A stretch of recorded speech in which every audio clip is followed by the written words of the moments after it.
Where did Paul get his authority? One of the questions raised by people today is we have this guy named Paul. He writes a lot of the letters in the New Testament. Who is he? What authority does he have to actually say what he does? Though Paul did not walk with Jesus while he was on this earth, he did receive approval or authority for his message from the followers of Jesus. In Galatians chapter 1 and 2, Paul explains that he took 2 different trips to Jerusalem to see the Jerusalem apostles. In his first trip around 36 AD, Paul mentions the most popular apostles by name, Peter and James. This trip is described in Galatians chapter 1, verses 18 through 19. And Paul says, quote, "Then 3 years later, around 36 AD, I went up to Jerusalem to become acquainted with Cephas, or Peter, and stayed with him 15 days. But I did not see any other of the apostles except James, the Lord's brother." End quote. If Paul and Peter spent 15 days together, they must have discussed some very important matters. I wish that I could have been a fly on the wall to hear Paul and Peter's conversation. I mean, what a conversation that must have been. As one scholar stated, they probably did not spend all the time talking about the weather. It is quite likely that given the context of Galatians 1, where Paul is discussing his authority to preach the gospel, and that Peter and Paul probably discussed the content of the gospel during their visit together. Paul also describes a second visit to Jerusalem. In Galatians chapter 2, verses 1 through 2, he says the following, quote, "Then after an interval of 14 years, this would probably be like around 47 to 50 AD, I went up again to Jerusalem with Barnabas, taking Titus along also.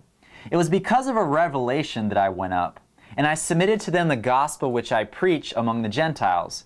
But I did so in private to those who were of reputation, for fear that I might be running or had run in vain." End quote. In his second visit, Paul mentions that he explicitly brought his gospel before the Jerusalem apostles, namely Peter, James, and John. He indicates that he had a fear, quote, "that I might be running or had run in vain," end quote. Some have speculated that Paul wanted to verify the content of his preaching to be sure that he was correct. Therefore, he goes up to Jerusalem a second time to see Peter, James, and then John.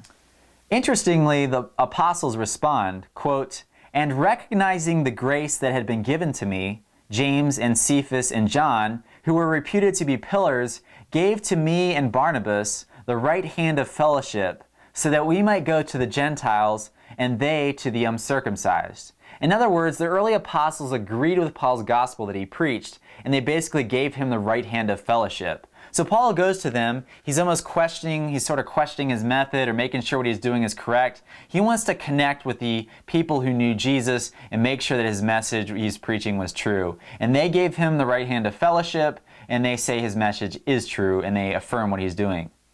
So even though Paul had approval from the eyewitnesses of Jesus' life, nevertheless, Paul claimed that his ultimate authority did not come from humans, but directly from Christ's revelation to him.